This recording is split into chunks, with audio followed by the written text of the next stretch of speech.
이렇게 세계를 다니다 보면은 한국에서 왔다 그러면 이런 질문을 많이 받습니다. 특히 후진국에 갈수록 이런 질문을 많이 받는데, 너 노스코리아에서 왔냐, 사우스코리아에서 왔냐, 이런 질문을 합니다. 그러면 우리한테는 아니 무슨 북한 사람들이 그렇게 많이 돌아다닌다, 물론 탈북민들이 있지만 이런 질문을 하나, 그래서 당연히 남한 사람이지 라고 대답은 하지만 외국 사람들 보기에는 그냥 똑같이 생겼으니까 그게 그렇게 궁금한가 봐요. 여러분, 그렇습니다. 북한에 사는 사람과 남한에 사는 사람들의 인종이 다르지가 않습니다. 똑같은 사람입니다. 한반도는 지리적으로 또 큰 차이가 없는 땅입니다. 그렇게 먼 곳이 아닙니다. 여기서 부산 가는 거리만큼 운전하면은 우리는 저 평안도 지나서 함경도까지 갈 수 있습니다. 자, 그런데 이 우리나라가 분단 전에는 사실 북한이 훨씬 더 잘 살았습니다.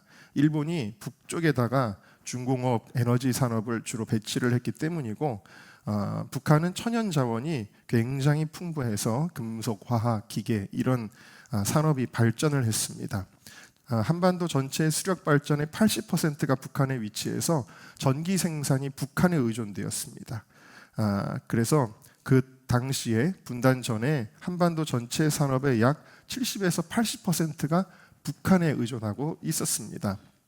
그런데 우리나라가 이제 분단의 역사를 갖게 되는데, 남쪽에는 여러분들이 아시다시피 대한민국의 첫 번째 대통령인 이승만 대통령이 자유민주주의 대한민국을 세우게 되어지고, 북한에는 김일성이 조선인민민주주의 공화국을 세우게 되어집니다. 그리고 이제는 세월이 많이 지났습니다.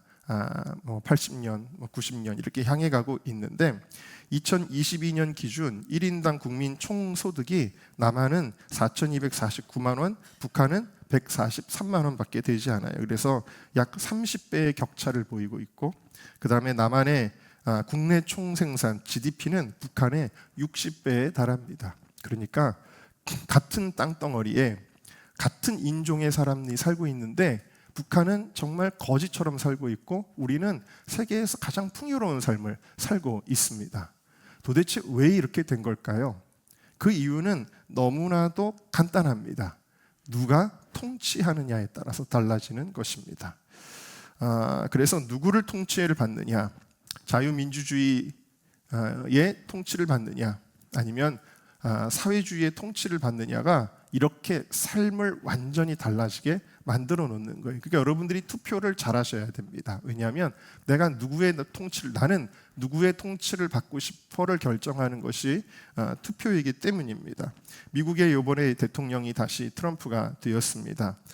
우리나라 언론의 대부분은 얼마 전에 그 뉴스에서 우리나라 언론이 미국의 이번에 대통령 된 사람을 얼마나 좀 악마화하는지에 대한 그 지수를 그 뉴스에서 보도를 했는데, 전 세계에서 우리나라 언론이 가장 트럼프를 악마화하고 부정적으로 보도한다라는 그 조사 결과가 나왔습니다. 그래서 우리나라 사람들은 다 그 사람이 대통령 될 거를 생각도 못하고 있었습니다. 그런데 저는 아주 100% 확신을 하고 있었습니다. 왜냐하면 우리가 접하는 소식들, 그리고 미국에 사는 사람들의 이야기를 들을 때 지난 정권 동안에 나라를 너무나 망가뜨려 놨기 때문입니다. 잘못된 이민 정책으로 지금 미국에 이민자가 몇 명이 들어간 불법 이민자, 전혀 합법적이지 않고 몰래 미입국하고 이런 사람들이 무려 1,100만 명입니다. 우리나라 인구의 5분의 1에 해당하는 어마어마한 숫자가 담을 넘어서 들어오고 배를 타고 몰래 들어오고 이런 식으로 들어온 거예요. 그래서 이 사람들이 이렇게 들어왔는데 오히려 어떤 정책을 쓰냐면, 그 사람들에게 오히려 자국민들에게 그렇게 하지 않고 그 사람들에게 무료로 거주할 주택을 지원하고 교육을 지원하고 다 생활을 지원하고 이런 정책을 쓰는 겁니다. 어떤 정치적 목적이 있어서 그렇게 하는 거죠. 그러니까 미국이 엄청나게 위험하고 불법이 가득하고 그런 나라가 됐습니다. 미국의 정치인들이 마약을 합법화해서 거리마다 마리화나 냄새가 얼마나 많이 나는지 모릅니다. 제가 미국에 있을 때와는 전혀 다른 나라가 되었습니다. 미친 젠더 정책을 펴서 아이들한테까지 성전환 수술을 무료로 지원해 주는 겁니다. 아이들이 나 바뀌고 싶어 그러면 지원해 주는데 부모가 반대할 수 없도록 막습니다. 이런 미친 젠더 정책을 합니다.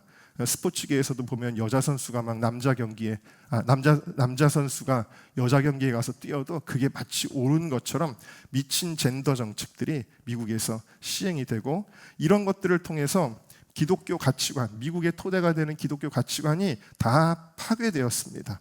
그래서 미국 국민들이 이제는 우리가 너희들의 통치를 받기 싫어하고 미국을 기독교 정신으로 돌리겠다고 하는 트럼프를 사람들이 선택을 한 것입니다. 물론 저는 그 사람이 정말 성인군자인지 모릅니다. 그러나 어쨌든 정책 자체는 그거를 내세웠기 때문에 미국 국민들은 나는 너의 통치를 받을래 하고 선택을 하는 것입니다. 여러분, 대통령 한 사람의 통치가 이렇게 중요하거든요. 근데 대통령이나 그 어떤 정치 세력보다 더 근원적인 통치가 있습니다. 그것은 하나님의 통치와 마귀의 통치입니다. 요한복음 10장 10절을 같이 읽어볼까요? 시작. 도둑이 오는 것은 도둑질하고 죽이고 멸망시키려는 것뿐이요. 자, 여러분, 이 말씀을 보면 하나님이 통치할 때는 어떤 일들이 일어나는지 알 수 있죠. 하나님이 통치하시면 여러분들에게 생명을 얻게 하십니다. 할렐루야. 더 풍성히 생명과 축복을 누리게 하시는 분이 하나님이십니다. 마귀는 어떻게 할까요? 마귀가 여러분들을 통치하면 여러분들이 가지고 있는, 여러분들이 하나님께로 받은 그 축복된 것들을 어떻게 해요? 도둑질할 것입니다. 여러분들을 죽일 것입니다. 여러분들의 영을 죽이고 여러분들의 삶을 파괴하게 될 것입니다. 그래서 하나님의 통치와 마귀의 통치가 엄청나게 중요한 가장 근원적인 문제라는 것을 우리가 알 수가 있죠. 마귀가 우리의 육신을 통치하면 우리 몸에 질병이 생기고 우리가 그 병으로 죽을 수도 있을 것입니다. 하나님이 통치할 때는 사랑하는 자여 내 영혼이 잘된 같이 네가 범사에 잘되고 강건하기를 원하노라, 그런 것입니다. 가정에 하나님이 통치하시면 기쁨과 화목과 즐거움과 이런 것이 있겠지만, 예배함이 있겠지만, 마귀가 가정을 통치하면 어떻게 될까요? 부부싸움이 일어나고 부모와 자녀가 단절되고 거기서 여러 가지 가정의 파괴들이 일어나고 상처받고 자라나게 되고, 이런 일들이 일어나게 될 것입니다. 교회에 하나님의 통치가 있으면은 교회에 사랑이 가득하고, 할렐루야, 우리 은정교회가 하나님이 통치하는 교회인 줄로 믿습니다. 그러면 서로 격려하고 믿음 안에 도와주고 잘못된 길을 가는 사람들을 잘 권면해주고, 그리고 교회가 날마다 기도하고 부흥하게 될 것입니다. 그러나 마귀가 통치하는 교회는 어떻게 될까요? 늘 싸우고, 저는 그런 싸우는 교회를 많이 경험했잖아요. 전도사 때부터 하나님은 꼭 그런 교회로 인도하셨습니다. 예배 시간에 막 소리 지르고, 마귀짓이죠 여러분. 저는 정말 마귀짓하는 교회를 너무 많이 경험을 했습니다.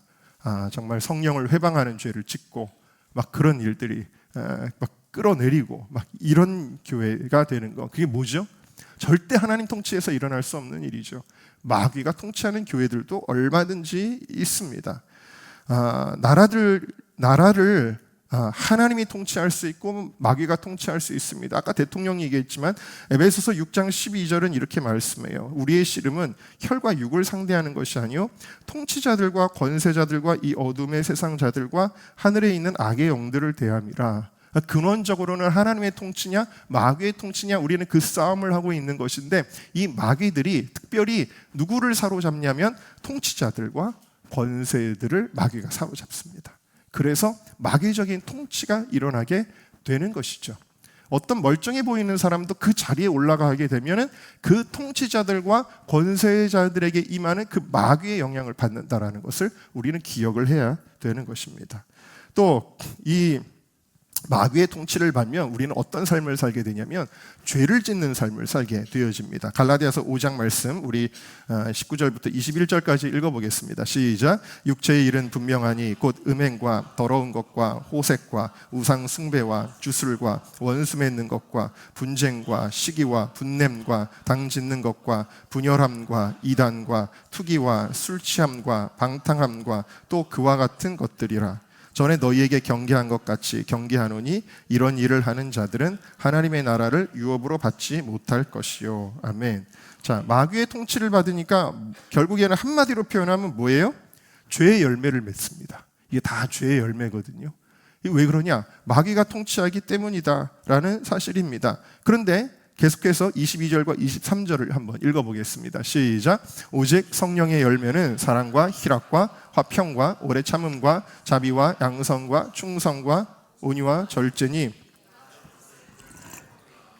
여러분, 반대로 어떤 사람은 하나님이 통치하는 사람이 있습니다. 이 사람은 어떤 열매를 맺어요? 사랑의 열매를 맺어요. 희락의 열매, 인내하고 자비하고 또 충성하고 온유하고 절제하는 열매를 맺습니다. 그러니까 누가 통치하느냐에 따라서 그 사람의 삶의 열매들이 달라지게 된다라는 것입니다. 그 결과 이렇게 또 통치에 따라 달라지는데, 시편 16편 4절을 한번 읽어볼까요? 시작. 다른 신에게 예물을 드리는 자는 뭐가 더한다고요? 괴로움이 더한대요. 다른 신에게 예물을 드렸다는 것은 마귀에게 날 통치해 주세요 하는 거잖아요. 근데 이런 사람들의 결과는 뭐냐면 괴로움의 감정들, 부정적인 감정들, 슬픔, 고난, 두려움, 불안, 미움, 이런 감정들은 어디서 오는 거예요? 마귀가 통치한다라는 거예요. 여러분들의 마음에 그런 감정들이 생길 때가 하나님에게서 오는 것이 절대로 아닙니다. 다 마귀에게서 오는 거예요. 마귀가 내 감정과 내 마음과 내 생각을 막 통치하는 거예요. 강하게 통치하는 거예요. 말씀을 듣다가도 은혜가 된다면 그러면은 성령께서 통치하시는 것이지만 막 부정적인 생각이 일어나고 이 마귀가 통치하는 거거든요. 근데 반면에 8절 9절부터 10절 11절 같이 읽어보겠습니다. 시작. 내가 여호와를 항상 내 앞에 모시며 그가 나의 오른쪽에 계심으로 내가 흔들리지 아니하리로다. 이러므로 나의 마음이 기쁘고 나의 영도 즐거워하며 내 육체도 안전히 살리니 이는 주께서 내 영혼을 수월에 버리지 아니하시며 주의 거룩한 자를 멸망시키지 않으실 것임이니이다. 주께서 생명의 길을 내게 보이시리니 주의 앞에는 충만한 기쁨이 있고 주의 오른쪽에는 영원한 즐거움이 있나이다. 아멘. 여러분, 하나님의 통치가 있을 때 흔들리지 않는 견고한 마음이 있는 거예요. 하나님의 통치가 있을 때 기쁨이 있다 그랬어요. 여러분들에게 기쁨이 있기를 주의 이름으로 축원합니다. 또 즐거움이 있다, 영원한 즐거움이 있다 그랬어요.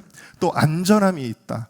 내 마음속에 안도감과 신뢰하는 마음이 이렇게 있게 되어진다라는 거예요. 할렐루야. 여러분들에게 이 하나님의 통치로 인한 이 기쁨의 열매들이 있기를 주의 이름으로 축원합니다. 자, 그러면 또 다른 성경 구절 하나를 더 보겠습니다. 잠언 1장 말씀. 잠언 1장 말씀 보니까 이제 시간상 제가 빨리빨리 해야 되니까 하나님이 불러도 듣기 싫어하는, 그래서 하나님의 교훈을 멸시하는 이 사람들, 마귀의 통치를 받는 사람들이 나타나는 감정, 26절에 보니까 두려움, 27절에 보니까 근심심, 그 다음에 슬픔이죠. 그러니까 여러분, 이 감정들은 다 마귀에게서 오는 감정들이다라는 거예요. 반면에 33절을 보니까 오직 내 말을 듣는 자는 평안히 살며 두려움이 없이 안전하리라. 여러분, 평안을 누리셔야 됩니다. 여러분, 하나님의 통치를 받으시기를 주의 이름으로 축원합니다. 네, 옆에 분들에게 물어보겠습니다. 당신은 하나님의 통치를 받고 있습니까? 그러면 왜 누구는 마귀의 통치를 받고 왜 누구는 하나님의 통치를 받느냐? 방금 읽었던 이 잠언 1장을 자세히 보시면 그 이유를 알 수가 있습니다. 자, 보실까요? 자, 24절을 보니까 너희가 듣기 싫어하였고 나의 모든 교훈을 멸시하며 나의 책망을 받지 아니하였은즉. 이거 한마디로 말하면 또 33절 자, 이렇게 하였은즉, 이건 뭐냐? 하나님의 말씀에 순종했다라는 거예요? 순종하지 않았다라는 거예요? 순종하지 않았다라는 거죠. 불순종했다라는 것입니다. 그러니까 하나님의 말씀에 순종하지 않을 때 우리는 하나님의 통치 아래에 있는 게 아니라는 거예요. 통치 바깥에 있다라는 것입니다. 통치 바깥에 있다라는 건 마귀의 통치를 받는다는 것이죠. 반면에 33절 같이 읽을까요? 시작. 오직 내 말을 듣는 자는 평안히 살며 재앙의 두려움이 없이 안전하리라. 니모를 찾아서라는 그 애니메이션 제가 젊었을 때 본 것 같은데, 엄마가 너 절대 저 바깥으로는 나가면 안 돼. 그 말에 순종할 때는 부모님의 통치 아래에 있는 거예요, 안전하게. 근데 싫어. 내가 왜 여기 엄마 말을 들어야 돼? 하고 듣지 않을 때는 어떻게 돼요? 부모의 통치 바깥으로 나가서 위험을 당하고 그래서 수조에까지 들어가게 되죠. 니모가. 그것입니다. 자, 여러분, 내가 누군가에게 순종한다는 것은 그 사람의 통치를 받는다는 것을 의미합니다. 자, 함께 따라해 볼까요? 내가 누군가에게 순종할 때 나는 그 사람의 통치를 받는다. 자, 무슨 얘기인지 아시겠어요? 원래 하나님이 우리를 위해서 만드신 에덴 동산은 기쁨, 행복, 평안, 즐거움, 영원한 생명만이 가득한 곳이었습니다. 믿으십니까? 네. 자, 그 이유는 뭐예요? 하나님의 통치가 100%였으니까. 그러니까 거기에는 기쁨과 즐거움만 가득한 곳이었어요. 근데 그 하나님의 통치를 향유하는 데는 한 가지 컨디션이 있었습니다. 조건이 있었습니다. 그것은 말씀에 순종해야 이 통치가 너의 것이 된다라는 거예요. 그러면서 하나님께서 많은 것을 요구하지도 않으시고 딱 한 가지 말씀을 주셨어요. 그게 뭐냐면 이 선악을 알게 하는 나무의 실과는 절대로 먹지 말아라. 이것만 잘 지키면 너는 하나님의 통치를 인정하는 것이야 라고 이야기를 합니다. 여러분, 왜 하나님이 에덴 동산에 굳이 선악과를 만들어서 그것만 없었으면 죄 안 짓고 우리가 이렇게 비참하게 안 됐을 텐데 하고 의문을 갖고 계시잖아요. 하나님이 선악과를 두신 목적이 바로 이것입니다. 뭐예요? 하나님의 통치를 받을 거야? 아니면 마귀의 통치를 받을 거야? 네가 선택하는 것이다. 그거를 가르쳐주고 있는 거예요. 자, 그런데 아담과 하와가 뭘 선택했어요? 하나님의 말씀을 들은 게 아니라 마귀의 말을 듣습니다.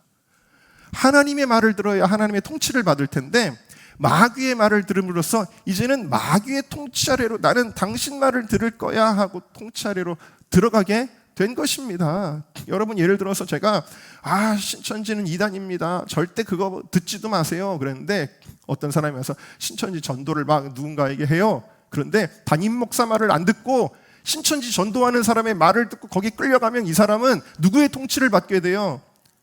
그 교주 이방인의 통치를 받게 되는 거예요. 누구 말을 듣느냐가 이렇게 중요한 것이거든요. 자, 그래서 마귀의 말을 들었을 때 어떤 일이 벌어졌나요? 창세기 3장에 보면은 나오는데 수치가 찾아오고 두려움이 찾아옵니다. 이런 거는 원래 아담과 하와에게 없던 거예요. 왜 생겼어요? 마귀의 통치를 선택했으니까 당연히 생기게 되어지죠. 12절에 보니까 아담이 저 하와가 나한테 먹으라 그래서 먹었습니다. 죄를 짓습니다. 자기의 잘못을 시인하고 회개하는 것이 아니라 비난하고 원망하는 겁니다. 무엇입니까? 관계들이 파괴되고 있습니다. 16절부터 보니까 이전까지 없었던 고통이 시작이 됩니다. 여자에게는 임신하는 고통이 있을 것이다. 애 낳고 키우는 고통이 있을 거야. 남편을 너를 다스릴 거야. 그 다음에 아담에게는 뭐라 그럽니까? 너가 여태까지는 그냥 맛있는 열매 따먹었었지 이제부터는 네가 수고하고 땀 흘려야만 먹고 살 수 있다라는. 그래서 여러분, 이 저주가 임하게 된 거예요. 저주, 고통, 수고가 임하게 된 것입니다. 그리고 다음 장으로 넘어가면 창세기 4장에 그 두 아들 가운데 이제 일들이 생기고 시기, 원망, 반역, 살인이 일어나죠. 그리고 가인도 두려움과 죄책감에 시달리게 되어집니다. 이게 왜 이런 일들이 일어났죠? 선택한 거예요, 통치를. 나는 하나님의 통치 안 받아. 나는 마귀 통치 받을 거야 라고 그들이 선택한 결과였다라는 것입니다. 여러분, 오늘날에도 마찬가지예요. 우리에게는 하나님의 통치를 받을래? 아니면 마귀의 통치를 받을래 하는 선택이 매 순간 주어지게 되어집니다. 여러분, 아니요, 저는 그런 질문 받아본 적이 없는데 그냥 살고 있는데요 라고 할지 모르지만 날마다 여러분들은 이 통치에 대하여 선택을 하고 계십니다. 여러분들이 하나님의 말씀에, 하나님의 뜻에 순종할 때마다 여러분들의 삶에는 하나님의 통치가 더 임하는 것입니다. 여러분들이 하나님의 뜻에 불순종할 때마다 하나님의 통치 바깥으로 나가는 것입니다. 다시 말해 마귀의 통치에 내 삶을 내어주는 것입니다. 예를 들어서 이 아이들이 있는데 아이들이 친구들이 야 놀러 가자. 뭘 교회냐? 그래 가야지. 그때 마귀의 통치를 받는 거예요, 아이들이. 그런데 오늘 내가 예배 드려야지, 말씀 드려야지, 찬양해야지 할 때 이 아이들이 하나님의 통치를 받는 거예요. 막 청년들이 유혹을 받습니다. 스마트폰으로 뭐 이것저것 보다가 음란물이 떴습니다.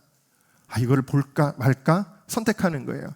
그 음란물을 보는 순간 마귀에게 통치해 주세요 하고 자신을 내어주는 것이죠. 자, 그러면 나의 영이 더러워지고 삶이 더러워지게 되는 것입니다. 그런데 아니야, 나는 하나님의 말씀, 너 오늘 큐티해야 돼, 큐티 빼먹으면 안 돼 하고 큐티를 선택했을 때 그는 하나님의 말씀을 통하여 하나님의 통치를 받게 되는 것입니다. 그 삶의 질이 완전히 달라지게 되어지는 것이죠. 우리가 예배 드립시다, 기도합시다, 전도합시다, 이제 내일부터 우리 학생들 수련회 가는데 수련회 갑시다 선택하는 거잖아. 아이들이 수련회 갈까 아니면 그냥 친구들이랑 지낼까 선택하는 거잖아요. 오늘도 예배 끝나고 나면 초장 예배 드릴까 말까. 초장 예배 좀 드립시다. 가지 마시고 저녁 예배 참석합시다. 이제 내일부터 40일 기도하는데 우리 40일 동안 나라와 민족을 위해 기도합시다. 수많은 우리에게 선택지들이 있을 때 순종을 잘하시는 분들이 있어요. 다 순종합니다. 하나하나 순종을 잘하시는 분들이 있습니다. 그럴 때마다 그 사람에게는 하나님의 통치가 있는 것입니다. 네. 그러나 이럴 때마다 내 생각에는 내 자아로 불순종하는 것이 아주 습관화되어 있고 당연하게 여기는 사람들이 있습니다. 그런 사람들은 하나님의 통치를 받을 수가 없습니다. 여러분, 순종과 불순종을 사소하게 생각하면 안 된다는 것입니다. 만약에 우리가 예수를 믿는다면서도 삶이 어둡고 피폐하다면 점검할 것이 있습니다. 여러분, 삶이 어둡고 피폐한 사람들에게 공통적으로 나타나는 게 뭐냐면 불순종이 있다는 것입니다. 이래서 안 돼요, 저래서 안 돼요, 아니에요, 싫어요, 아니에요, 아니에요, 저는 싫어요, 하기 싫어요. 부정적이라는 말의 뜻은 적극적으로 순종할 생각이 없다라는 것입니다. 하나님의 통치를 받을 수 없습니다. 그런 사람에게는 하나님의 기적이 나타나지를 않습니다. 아무리 하나님께 무엇을 구해도 하나님의 통치 아래 있지 않기 때문에 기도의 응답을 받을 수가 없습니다. 아무리 마음속에 들어오는 어떤 불안, 초조, 두려움, 슬픔, 절망의 영들 예수님의 이름으로 물러가라고 100번을 외쳐도 그 감정에서 헤어나올 수가 없습니다. 왜냐하면 하나님의 통치를 받지 않기 때문입니다. 그런 건 영적인 전쟁으로 무슨 무축사의 기도로 나가는 게 아니에요. 내가 하나님의 통치를 받으면 그런 기도하지 않아도 그것에 사로잡히지 않을 수 있다는 것입니다. 여러분, 하나님의 통치에 있어서 내 삶의 주인은 예수 그리스도입니다 라고 고백하는 것이 물론 중요합니다. 그리고 그렇게 찬양하는 것도 중요합니다. 근데 아무리 그렇게 찬양을 주님은 나의 주인이십니다 아무리 고백을 해도 삶의 현장에서 내가 하나님의 말씀에 순종하지 않는다면 그러면 내가 누구 말을 듣는 거예요? 마귀의 말을 듣는 거고 마귀가 나를 통치하는 거예요. 그러면 절대로 복을 받을 수가 없습니다. 여러분, 하나님의 통치를 받으시기를 주님의 이름으로 축원합니다. 축복의 그릇 두 번째 시간 11조에 대해서는 안 하고 제가 지금 통치 얘기를 하는데 헌금에 대해서 그냥 딱 한 가지만 여러분들에게 말씀드립니다. 물질의 영역에도 하나님의 통치가 임해야 되는 것입니다. 그래야 복이 되는 거예요. 여러분, 하나님의 영광을 위하여 하나님의 통치가 임하는 복을 받으시기를 바랍니다. 신명기 28장을 한번 보실까요? 자, 이 말씀을 보면 어떻게 써 있어요? 복이 임하는데 어떤 복이 임해요? 성읍에서 복을 받고 들에서도 복을 받고 내 몸의 자녀, 소산, 짐승들까지 떡 반죽 그릇까지 네가 들어가도 복을 받고 나가도 복을 받는다. 왜 이렇게 복을 받을까요? 하나님이 통치하시기 때문입니다. 반대로 그래서 이런 사람들에게 11절 12절을 보니까 이 복을 주시는 주체가 하나님이 내게 복을 주사 그랬어요. 그래서 하늘의 보고를 열어주시고 때라 따라 비를 내리시고 모든 일에 복을 주시리니 네가 많은 민족에게 꾸어질지라도 너는 꾸지 아니할 것이다 그랬습니다. 물질의 영역에 하나님의 통치가 임하면 뭘 해도 잘 됩니다. 근데 반대로 물질의 영역에 하나님의 통치가 없으면 어떻게 되느냐? 내가 아무리 노력해도 뭘 해도 안 되는 인생이 됩니다. 그게 15절부터 나오는 거예요. 여기저기 복이 저주가 임할 것이고 그리고 결국에는 네가 들어가도 저주를 받고 나가도 저주를 받을 것이다. 그런데 역시나 하나님의 통치냐 마귀의 통치냐 이걸 결정하는 것은 뭐라고 써 있어요? 신명기 28장 2절에 이렇게 시작하죠. 네가 네 하나님 여호와의 말씀을 청종하면 이 복이 임한다. 말씀을 청종할 때 임한다. 반대로 15절을 보시면 네가 만일 내 하나님 여호와의 말씀을 순종하지 아니하여 모든 명령과 규례를 지켜 행하지 아니하면 이 모든 저주가 너에게 임한다. 순종과 불순종에 따라서 우리의 물질 영역에도 하나님의 통치로 내가 뭘 해도 복을 받느냐 뭘 해도 어려우냐를 결정짓게 되어진다라는 사실입니다. 그리고 이 하나님의 명령이 물질 영역에서 특별히 중요한 게 뭐냐면 바로 우리의 그 순종하는 자세를 시험하는 명령이 뭐냐면 바로 11조라는 거예요. 11조 오늘 우리가 말라기 3장 말씀을 읽었습니다. 이 3장의 배경을 보면 이스라엘 백성이 바벨론에 돌아와서도 얼마 못 가 정신을 못 차리고 우상 숭배에 빠집니다. 그럴수록 이스라엘의 삶이 도탄에 빠집니다. 살기가 너무 어려워집니다. 그러니까 하나님이 뭐라고 말씀하시냐면 내게로 돌아와라 라고 말씀하세요. 이건 무슨 뜻이냐면 하나님의 통치 안으로 들어와라 라고 말씀을 하시는 겁니다. 그러면서 뭘 하라는 거예요? 온전한 11조를 해라. 그렇게 말씀하고 있어요. 자, 이 11조는 성경의 8절에 이렇게 표현되어 있어요. 8절을 보시면 나의 것이다. 11조는 뭐냐? 11조의 정신은 뭐냐? 나의 모든 물질의 주권이 하나님께 있습니다. 내 거 아닙니다. 하나님이 주신 것입니다를 고백하는 것입니다. 함께 따라할까요? 나의 모든 물질의 주권이 하나님께 있습니다. 이거를 고백하기 때문에 구는 내 거고 일은 하나님 거니까 가지세요가 아니에요. 이 10개가 다 하나님의 것입니다. 근데 다 드릴 수가 없으니까 그 중에 첫 번째 거에 모든 게 담겨 있는 거예요. 이 첫 번째는 10분의 1이 아니라 100%를 상징하는 첫 번째예요. 이걸 하나님께 드리겠습니다 하는 게 11조다라는 것이고요. 이것을 입술로만 고백하는 게 의미가 없기 때문에 이 하나님의 명령에 순종합니다. 11조는 권유가 아닙니다. 하나님의 명령입니다. 7절을 보면 이것을 규례라 그랬습니다. 규례라고 하는 것은 법이다. 지켜야 되는 법이다 라는 것입니다. 신명기 14장에는 마땅히 드려야 되는 것이다 라고 되어져 있습니다. 심지어 어떤 사람은 신약에 와서는 폐지된 거야 라고 말하지만 그렇지 않습니다. 예수님도 이렇게 말씀하셨습니다. 모든 11조를 드리되, 예수님도 드리라고 명령하셨습니다. 그럼 우리는 뭐 해야 돼요? 순종해야 됩니다. 그때 어떤 일이 일어나느냐? 하나님이 우리의 물질 영역에서 통치하신다라는 것입니다. 자, 11조를 드리면 하나님이 이렇게 통치하신대요. 말라기 3장에 밑줄 친 부분이 있나요? 네, 노란색만 읽겠습니다. 시작. 내가 하늘 문을 열고 너희에게 복을 쌓을 것이 없도록 붙지 아니하나 보라. 12절. 너희 땅이 아름다워짐으로 열방이 너희를 복되게 하리라. 아멘. 조정재 씨가 지은 제자로 세우는 구역이라는 책에 2013년도에 이런 연구를 했습니다. 11조를 하는 사람들과 11조를 하지 않는 사람들의 재정 상황을 조사를 했습니다. 그 브라이언 클러스라고 하는 박사님이 그런 조사를 했는데 응답자의 신용카드, 채무, 자동차, 부동산, 대출 이런 모든 것들을 다 조사한 결과 11조를 내는 이들이 11조를 내지 않는 이들보다 신용이 더 좋게 나타났습니다.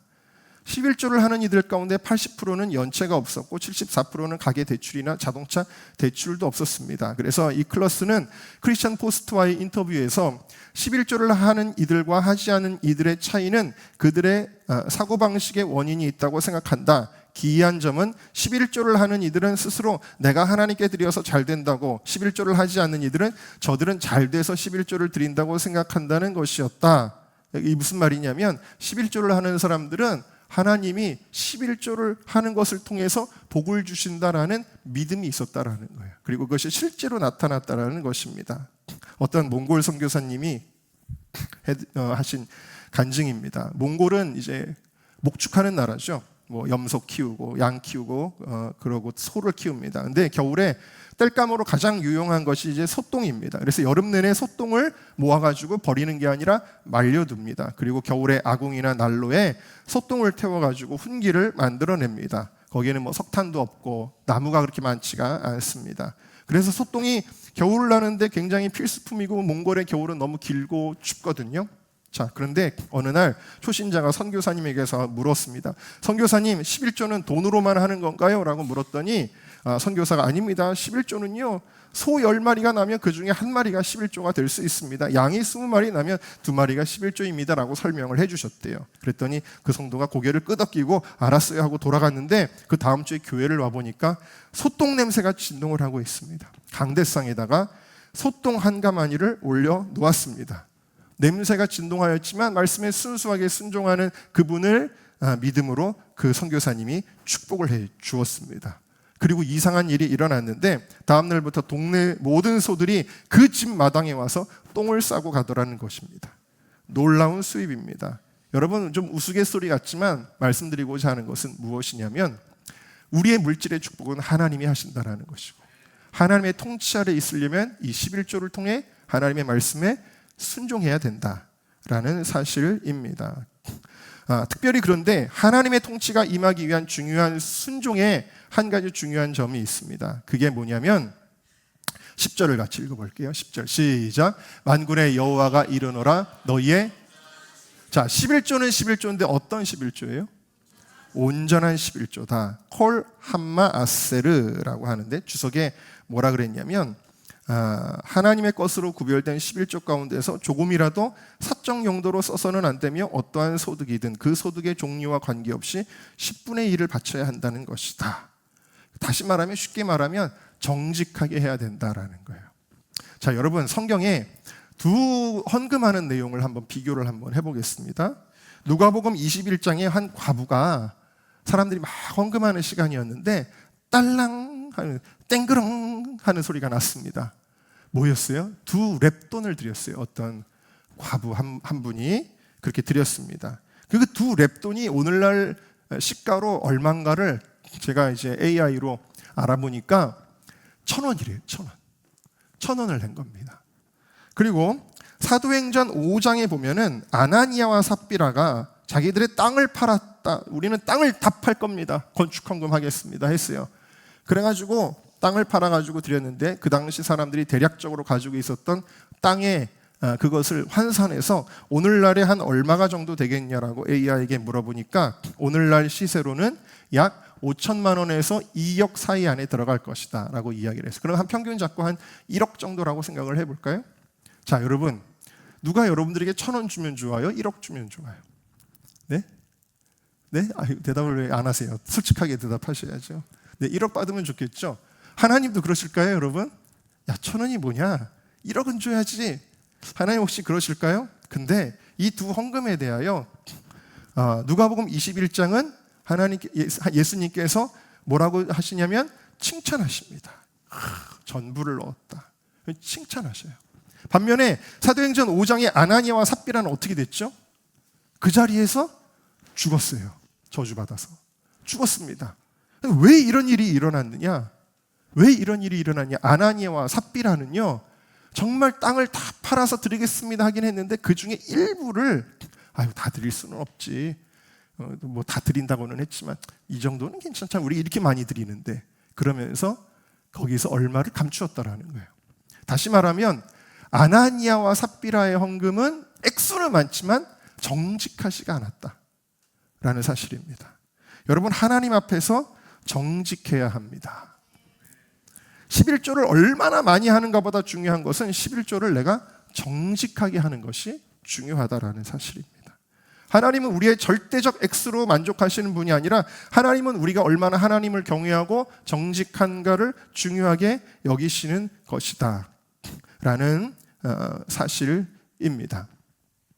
네, 그래서 오늘 말씀에 말라기 3장을 우리가 보고 있는데 그 앞에 가면은 이스라엘이 짓는 죄 가운데 이 죄가 두드러져요. 말라기 2장을 보면 10절에도 거짓, 11절에도 거짓, 그리고 14절에도 거짓, 또 16절에도 거짓. 지금 이스라엘에 만연한 게 뭐예요? 유다에 만연한 게 뭐예요? 거짓이라는 거예요. 정직하지 않은 거. 반면에 다윗은 이렇게 고백을 하죠. 시편 119편 163절입니다. 같이 읽을까요? 시작. 나는 거짓을 미워하며 싫어하고 주의 율법을 사랑하나이다. 아멘. 여러분 거짓을 미워하고 하나님의 정직한 말씀을 정직하게 순종해야 됩니다. 그래야 하나님의 통치가 임합니다. 이스라엘 백성은 너무 연약한 사람들이었습니다. 출애굽해서 노예로 살았으니까요. 그런데도 하나님이 늘 함께 하셨습니다. 하나님이 통치하실 때 모든 어려움들을 이겨낼 수가 있었습니다. 드디어 요단강을 건넜습니다. 여리고성을 도저히 무너뜨릴 수 없는데 하나님이 그 자리에 통치하시니까 여리고성을 무너뜨려 주셨습니다. 자, 그런데 갑자기 그보다 훨씬 작은 아이성하고 전쟁을 하는데 하나님의 통치가 떠나가 버렸습니다. 하나님의 통치가 떠나가니까 쉽게 이길 줄 알았던 아이성에 대패를 당하게 됩니다. 막 울면서 하나님을 원망하는 거, 하나님 왜 우리를 여기까지 끌고 와가지고. 그럴 때 하나님이 여호수아에게 뭐라고 말씀하세요? 너희 가운데 정직하지 않은 일이 있다라는 거예요. 뭐예요?